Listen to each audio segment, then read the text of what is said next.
Joe asked us to share what personal story meant to us, and these are some words that I wrote. Personal story to me is finally telling my story in its entirety for the very first time, joining up the dots, understanding how and why my story has shaped me into the person I am today. It is an outpouring, it is cathartic, the passing on of empathy, compassion and hope. It's something I need to tell. I don't know how to tell. I urgently want to tell. I feel excited and terrified to tell. It's all consuming. It's one part of me. It's my foundation. It's everything. It's uniquely mine. It may be fascinating to others or be deeply boring.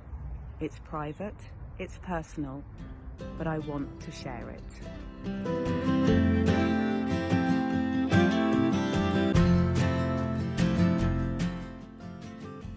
Hello, I'm Karen and I'm writing today from right here, where I am now. This has been one of those weeks where the debilitating lack of energy and motivation has crept up on me. I love this time of year, the colours, the smells, the change in the air, but even that can't entice me out of my funk. My physical health has been low this week and has a knock-on effect on my mental health. I hate the dance that ensues with my inner narrative and feelings, that voice that tells you to push through, and the one that says, no, rest. I've chosen neither. With the exception of a little avoidance, I've opted instead just to go slower, go a little easier on myself. Don't stop work or play, but rather slacken them a bit, lessen the pace. The paranoia that comes with every ache or pain or sniffle when you've been through a life-threatening illness can wobble the strongest resolve. But catching that ride can be exhausting too. So I'm choosing, just like autumn going into winter, to let go a little, go with the flow, go inwards, be quiet, just be. I see you now, autumn, as you discard your leaves. I smell you and hear you as those leaves crackle under my feet. And I feel you as we enter winter, with the shorter days bringing me to the cosy fires and warming foods that will comfort me.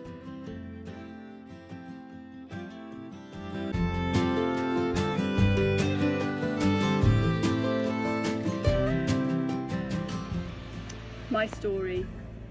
My past had become my story. Layers of it pulling bad aura into the present moment and ruining what was to come. Something needed to be done. Putting it all into a bag, stuffing it all in there, I drove north, far, far away down potholed roads, many miles on the road, the bag of past in the boot. Finally, the right place to park up, out to find a non-path in a big wintry landscape, shouldering the bag, trudge, stumbling off the path as the past weighed heavily, wind to frighten the poor dog undertaking this burdensome task with me. Hours later, the right place, total isolation. Place the past in a pile, bowed head, namaste. Silent chat to say goodbye to it.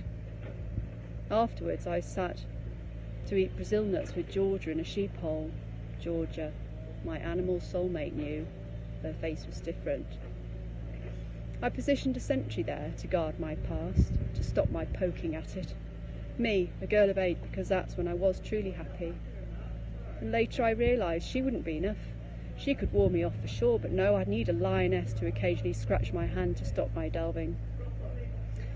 And so George and I ran off, along the cliffs, looking over the sheer drop edges, frightening ourselves. The sun came out, of course, but something happened there on Ramesay, on Skye. My story began.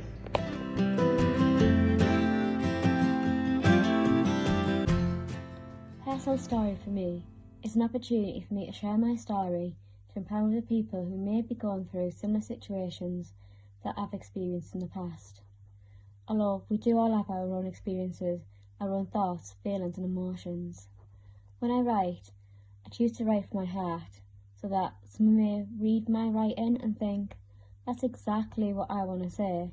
However, I don't have the right words to explain it right now. That's why I share my story. That's why I choose to write, so that when people hear or read my writing and it resonates with them, they can read it, they can share it, and if they feel like someone understands them, then that's my job as a writer done. As when I write from my heart. It's like putting pen to paper while sharing a part of my soul. I'll be honest, when I first started writing, I used to think, who'd want to hear my story? Who'd want to read my writing? And then slowly I came to realise that when we write our story, at first we have to write for us, as it's our story and it's our way of processing what we've experienced. However, if by sharing our story and someone can use that as their lighthouse, if it resonates with them, how they're feeling, is that not worth it? It's about being someone's lighthouse. It's about being the light at the end of the tunnel during the stormy weather and letting someone know that it won't always be like this, as storms don't last forever.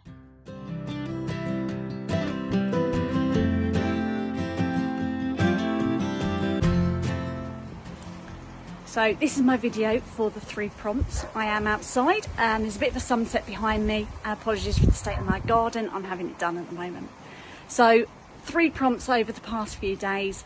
One of them that really resonated with me was the first one, and my mental strength.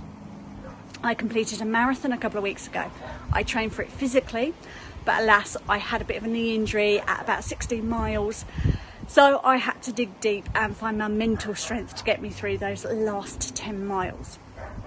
Another part of my story, and it was the 3rd prompt, was about my volunteering. I volunteer for Girl Guides and I run a brownie group. And a few years ago, we did pack holiday and we got the girls to tidy up on the final day. And one of the leaders asked the girl to put some elbow grease into it. Now, we knew what we meant by that, and a few minutes later we had the little voice pipe up with, where can I find that? And we were in absolute stitches. Obviously we had to explain what we meant to that 9-year-old, but it was just something that's resonated with me for many, many years. And throughout my personal story, which is kind of a fiction story, I'll be drawing on experiences and things that I see, sort of let my mind wander. Try and create something that is real, but having a bit of a twist on it. Sort of changing names over something that I know has happened, something that's happened to me. So it's just allowing myself that time to sit down, develop my characters, develop the storyline, and hopefully by Christmas, maybe New Year, start having a few chapters even in draft so I can start sharing. Thank you.